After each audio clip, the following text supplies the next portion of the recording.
Good afternoon, friends. Stephen Benun here with Israeli News Live, and we are joined this afternoon with Chris Sky. Chris Sky, an amazing guy. I actually didn't not know much, Chris, about you to start with, but what I have been learning very rapidly already. I know you've been on with a lot of big names, even here more recently, Mike Adams, Stu Peters, and what really put you before our attention was your interview with Stu Peters for getting kicked out of the Reawaken tour. Michael Flynn, I'm probably not very high on their list of priorities any longer either, but we really appreciate you coming on. And for those of you down in the description below, we'll have the different links to Chris's works that he's doing. But he's really moving big in a I don't know if you'd call it, Chris, a foundation, what it is, but it's Save a Child, but it's on joinchrisnow.com. He also had to get a new Instagram, same thing. Is it joinchrisnow.com? Just Join Chris Now on Instagram, and the website would be joinchrisnow.com, and we'll talk about that in a little bit. But sounds great. But we appreciate you. Thank you for coming on, Chris.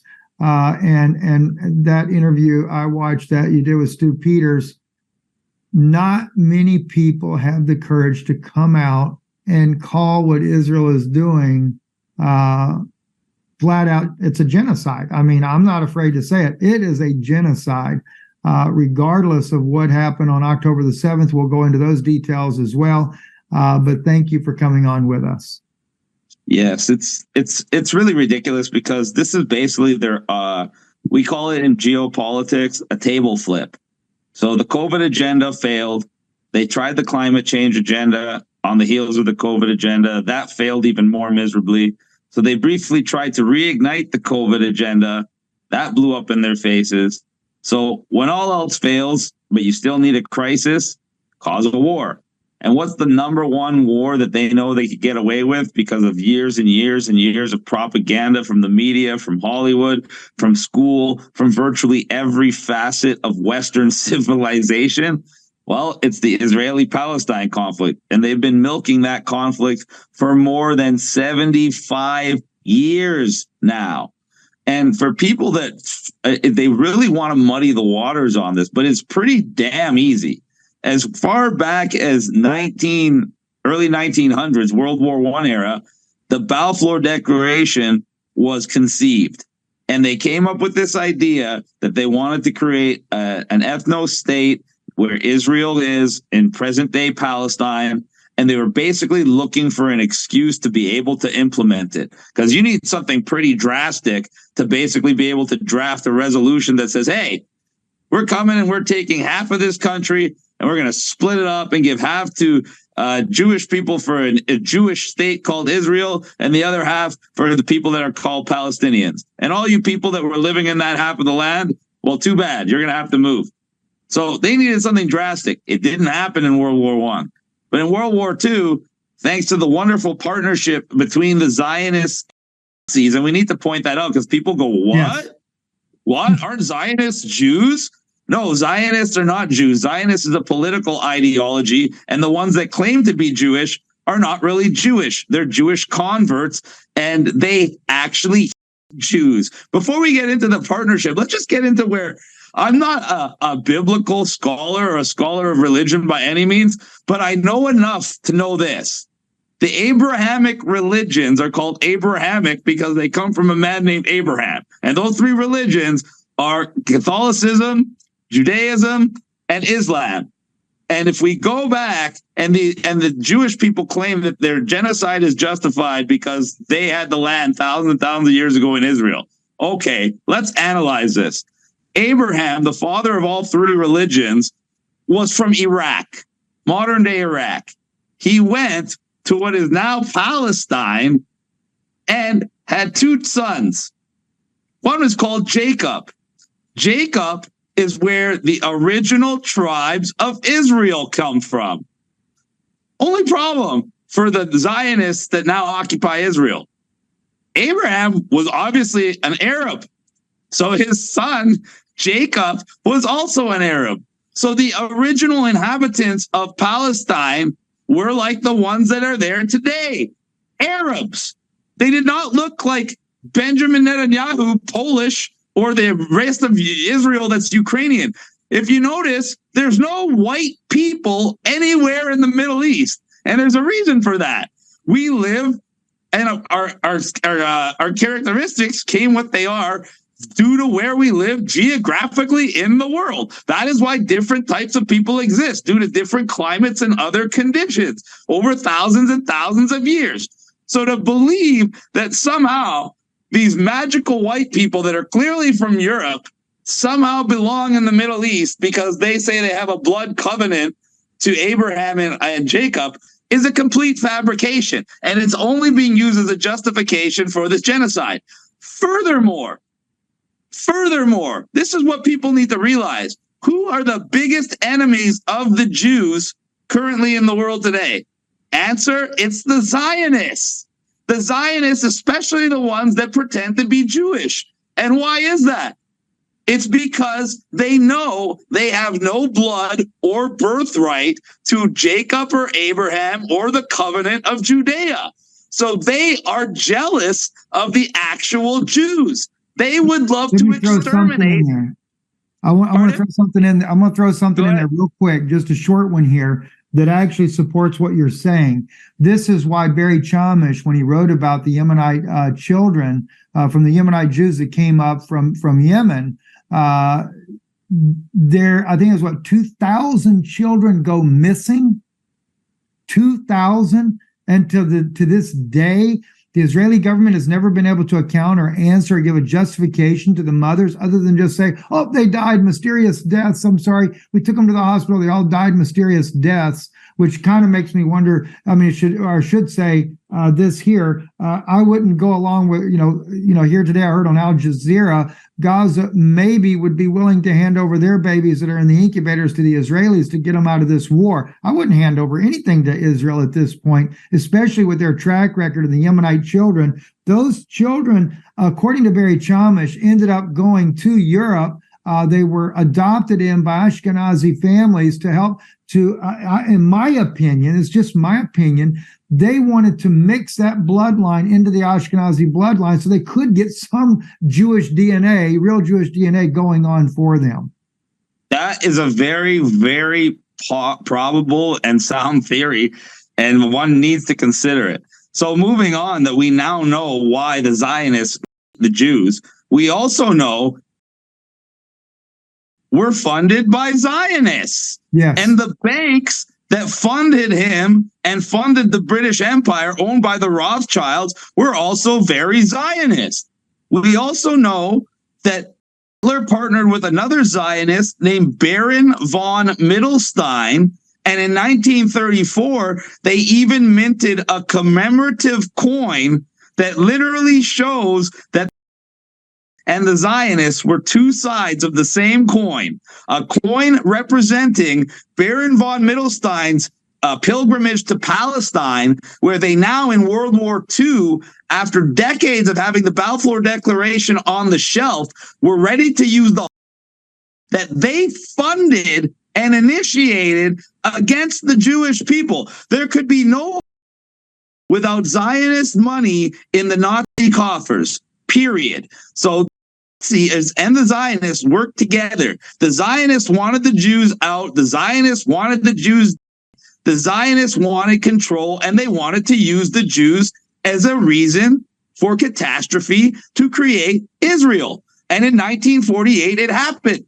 Through UN resolution, the Balfour Declaration was implemented, and we all of a sudden, Palestine was split in two. And what did Israel immediately do? After being welcomed with open arms, there's literally boats of Israeli immigrants coming in, and they had written on the side of the boat, Germany took our homes, please don't shatter our dreams. And they were accepted with open arms into Palestine. And then they immediately turned around and launched a massive war. They try to call it the Arab-Israeli War, but in reality, every history book, even the United Nations website, calls it something else. The first Nakba. catastrophe in Arabic. And this is when over half of Palestinians were murdered or displaced from their homeland. And it was so egregious and it was so ridiculous that the same year, UN Resolution 194 was passed by a majority of member states at the time. I believe it was over 30 states that voted for this of the UN.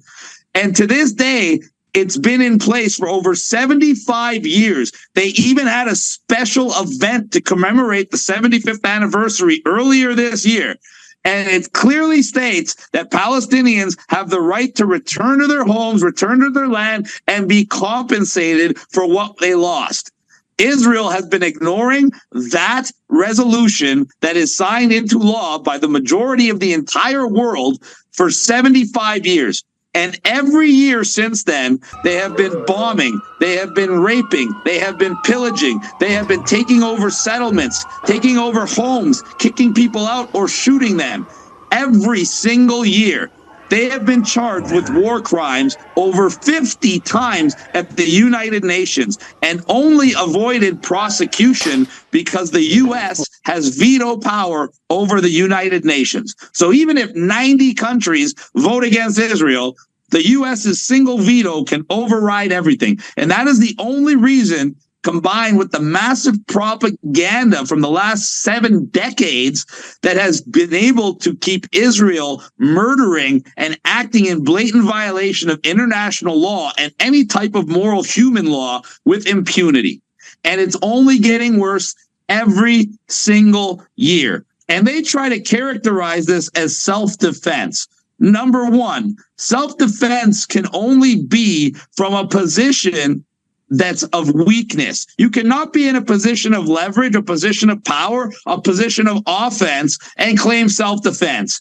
Israel has Palestine surrounded. Israel has Palestinians in hostage. They have a blockade. They have an occupation. They have an apartheid state. They have an army, military, air force, navy. Palestine has homemade rockets. This is not a war. This is not a conflict. This is not self-defense. This is a genocide, plain and simple. They want to take over the entire country and either expel or murder the inhabitants. And they don't care which. They've killed more children in 1 month in Palestine than all the children that have died in the Ukrainian-Russian war of the last 2 years. Let that sink in. Yeah. And they want Gaza for multiple reasons. They don't just want it because they want to kill the Palestinians and take it over. They want it because they have something in mind called Greater Israel. Yeah. And Greater Israel means that the Zionists want to expand the borders and the geopolitical standing of Israel into Jordan, Syria, Egypt, and Lebanon. And that is why Israel has also been bombing these countries over the last few weeks, once again, out of self-defense. When you listen to the propaganda that's pro-Israeli on the TV, it doesn't matter who they bomb. All they have to use is a trigger word to reprogram your thoughts and circumvent your thinking, and then provide you a justification. What do I mean by that? Oh, when Israel bombs Palestine, they're never bombing Palestine. They're bombing Hamas. And if they killed innocent civilians, even if they were bombing hospitals, oh, no, Hamas was using those people as human shields. So now it's completely justified. When they bomb Lebanon, they're not bombing Lebanon. They're bombing Hezbollah. So it's okay because everybody knows Hezbollah are terrorists. So anything that Israel does is okay. When they bombed Syria and Aleppo at the airport, oh, they weren't bombing Syria. They were bombing Iranian-backed militants. So now it's okay. Let me jump in here real quick. I want to hit a couple of things here and then get your take on some of these, but also to strengthen a lot of what you're saying there. One, I'm going to mention real quick. I don't know if you're aware of this or not. The defense minister of Israel said today that warned Hezbollah if they get in a confrontation with them, the civilians are going to pay the price. Interesting, right? Secondly, I'm going to back up just a little bit because as you were mentioning some other issues there. I wanted to bring out, like in the case of going back to Germany, how that the Zionists were funding them, etc. I don't know if you're familiar with the book Victims Accused, written by Rabbi Schoenfeld. A lot of the rabbis that did go through the Holocaust came out and condemned the Jewish Zionists for their obvious complicit dealings with the German government. And one of the things that when they brought this to trial after the war, it was brought out. They had the Jewish World Congress from Switzerland on trial there, and they said, why didn't you rescue? We had it worked out to rescue some 800,000 Jews from Hungary going to Auschwitz, but instead you wouldn't pay the price, $15 a head. They got sent to Auschwitz instead. And their answer was, we could not have a Jewish state unless we have Jewish blood in order to create a Jewish state. Now, my thought is they can't have a new world order and Israel be the head of that new world order,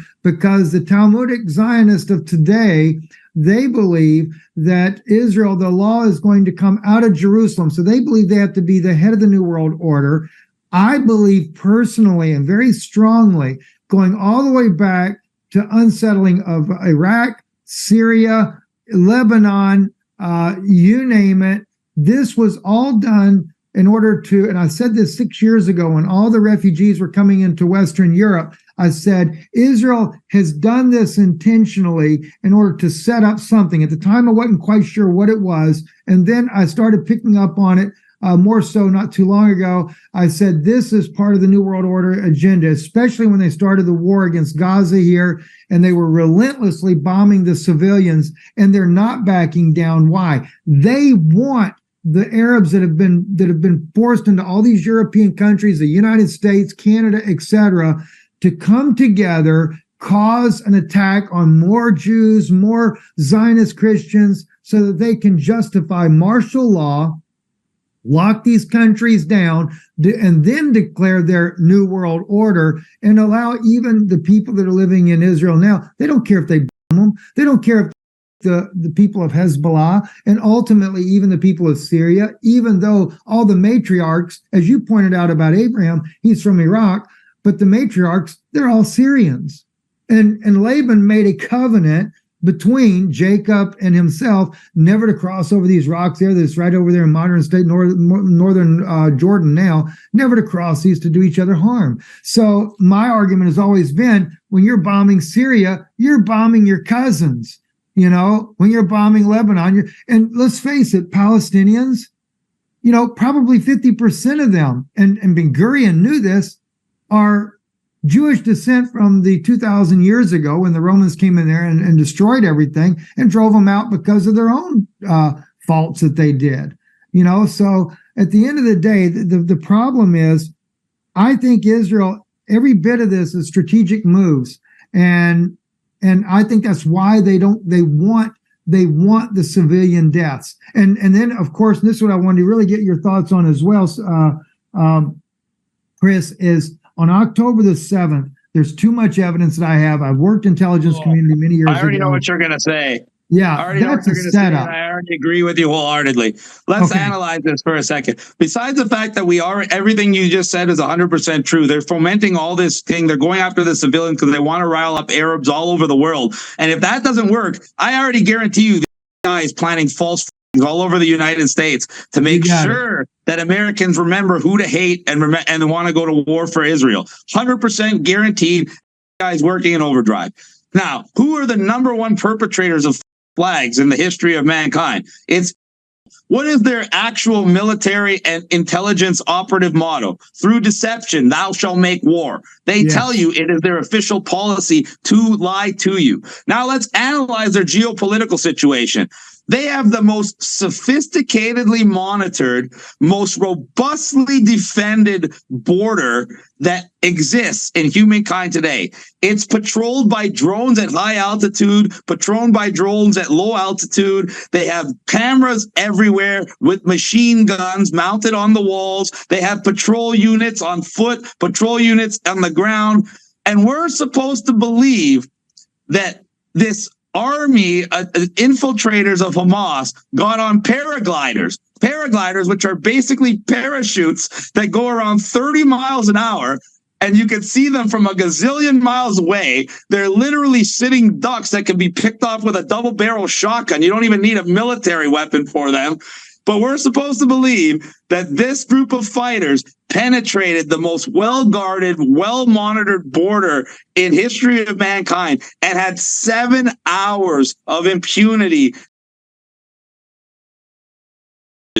Meanwhile, we already have footage leaked from all over the world directly from the Israeli Apache attack helicopters who indiscriminately bombed and destroyed so many cars with Israelis inside, burned them alive, burnt them to a crisp, burnt them beyond recognition. Why? Because Zionists love sacrifice for their political ends. And if I was wrong about this, there wouldn't be massive protests in Israel right now where they couldn't even hold back the protesters from Benjamin Netanyahu's house. And these were Israeli Jews, and they were chanting jail and murderer. Now, why would they be saying those two things? Because they know that he allowed this flag on October 7th to happen, and he even aided and abetted it, killing a whole bunch of Israelis to make sure it would be catastrophic enough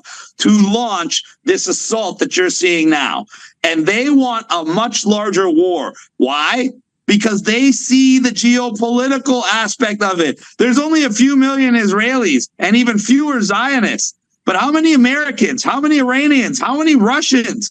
They want a regional war where everybody fights over them. And they're going to hide behind America and spare as many of the Zionist lives as possible. People like Netanyahu and his Zionist friends are not going to be part of the normal Israeli population taking refuge in bomb shelters. And those bomb shelters aren't going to do any good against Iranian cruise missiles like they do against friggin' Gazan rockets that are homemade.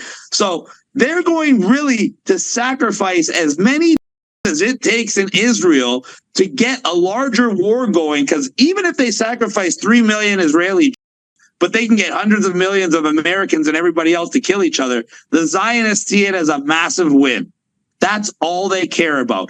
Death, destruction, so they can get more power, more geopolitical control, all the while playing the victim, all the while playing the possum.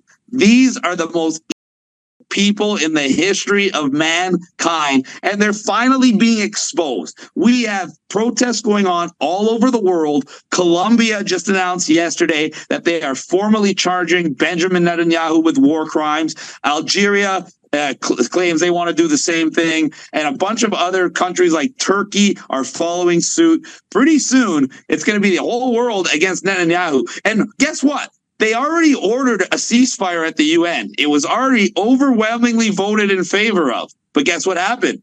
The U.S. vetoed it.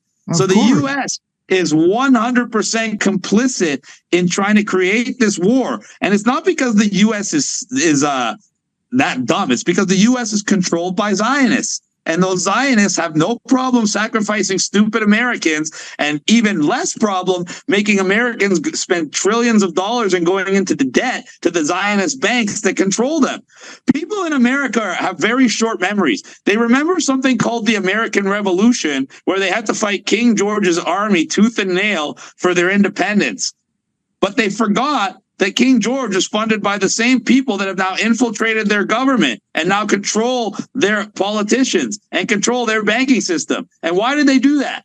Because they realized America could not be taken over with invasions and guns and bullets.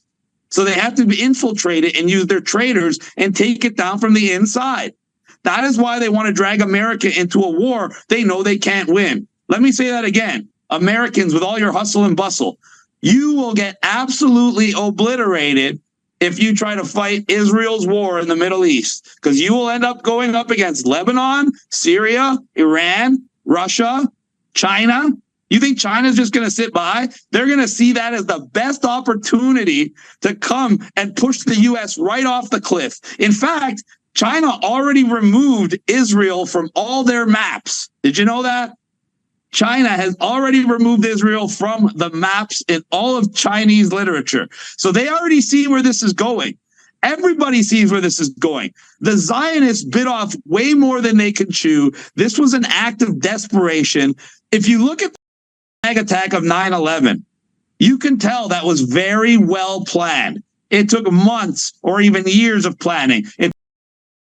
Working with the U.S. Zionist factions of the U.S. government, working with private citizens like Larry Silverstein, working with insurance companies. It was a huge, huge deal.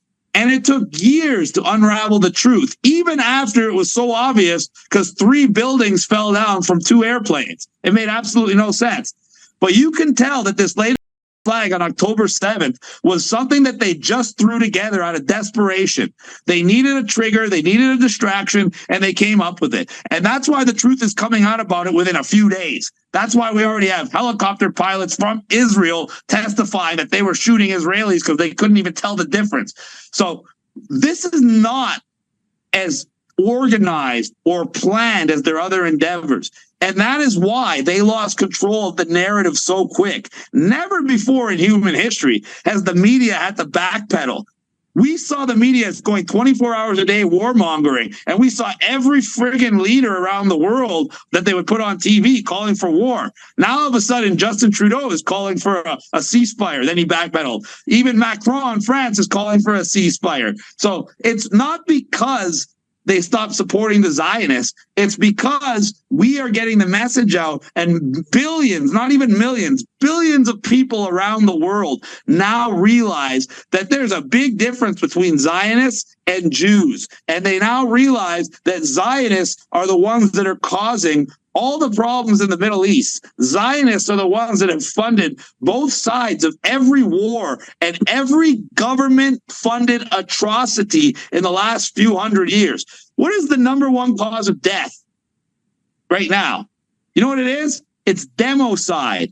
Democide is governments killing their own people. And when have governments killed their own people? It's always when Zionist communism gets installed and they murder a whole bunch of their people. It happened in China. It happened in Russia. It happened in Cambodia. It happened in Turkey. It happened in Germany. Like, need we go on? It is the same friggin' pattern over and over and over again. And it always leads to death, destruction, mass murder, and these people coming out and playing the victim, even though they just got way more money, way more power, and increased their geopolitical position every single time.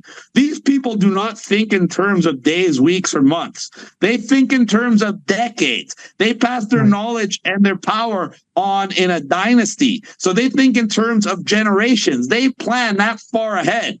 When people say the expression, you're playing checkers, they're playing chess, it couldn't be any more accurate and even literal in this case, because people literally don't even understand the game that's being played against them, and these people are already 5 moves ahead. That's the situation we're in, but it's changing rapidly. Everyone around the world realizes Israel is not the victim. Israel is the aggressor, but they also realize that the Israeli people are overwhelmingly starting to realize that the Zionists are the problem for the Jews, for the Arabs, for the Christians, for virtually everybody in the region.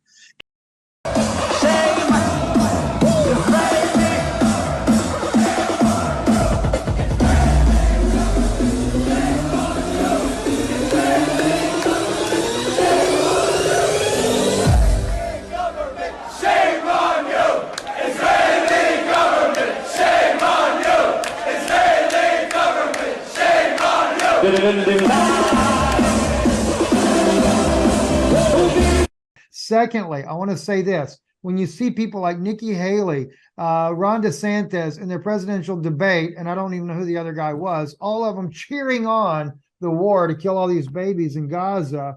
The reason why they do this, and I know this from my inside connections up in Washington, is because they have dirt on every one of these politicians.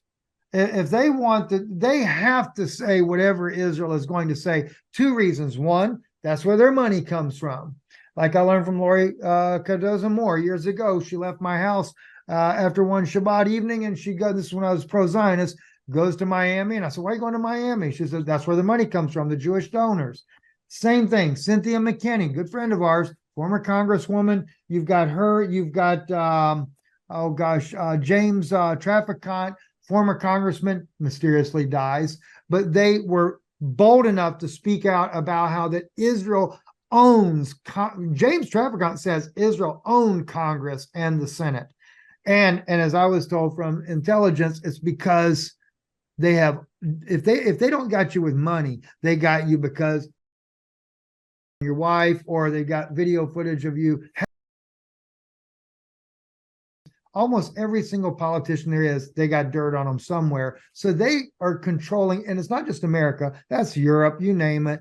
Well, in America, it's worse than everywhere, because people have to understand that the most powerful lobby in American politics is AIPAC, American Israeli Public Action Committee.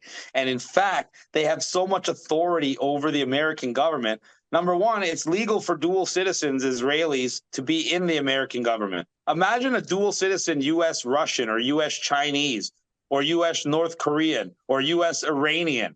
They would actually be laughed out of Congress or the Senate. But when it's a dual citizen with Israeli, oh, bow down. They're obviously there for the good of the United States, because, you know, you can always serve two masters. And in fact, when you look at the heads of the CDC and you look at everybody who was responsible for the lockdowns and the mandates and the restrictions and the closing of people's businesses and the destruction of people's livelihoods, they were all dual citizen Israelis. Occupying high-level positions in U.S. government and U.S. healthcare. But AIPAC actually forces every single incumbent, senator, congressman, etc., to sign a pledge of allegiance to put Israel first before America. Meanwhile, you have someone like Donald Trump claiming his slogan is America first, and then he's off to Israel with his yarmulke, touching the wall, because his number one donor was Sheldon Adelson, a Zionist Israeli dual citizen who's now dead, but he was one of the largest contributors to Trump when Trump was virtually bankrupt. And that's why Trump was just on TV the other day stating, we will back Israel without qualification. So basically, no matter what Israel does, they can openly. In fact, Israel's platoon sergeant, one of them from the IDF, even had wonderful shirts made and given to his unit that depicted Israeli IDF soldiers shooting pregnant Palestinian women in the stomach with the caption, "One shot, two kills." And this was officially sanctioned by a platoon sergeant, in the IDF. And when it was found out, they pretended like it was just a joke. And not one person was disciplined for these actions. This is what we're fighting against right now. We are fighting against satanic people that lie about every single thing they say. Evil people that accuse their opposition of everything they themselves are doing. Evil people that will play the victim while they're stabbing you in the back. And they're doing it to the Jewish people first and foremost. Who you think is going to be the first casualty of war if Israel keeps bombing Palestine and bombing their neighbors? Who do you think? It's going to be the Israeli people. And they want that. Because if they can get 1 million or 2 Israelis killed, they're that much closer to their Jacob birthright. And they got all that new blood and all that new sympathy for them to hide behind so they can commit even more atrocities. That's what they are trying to do.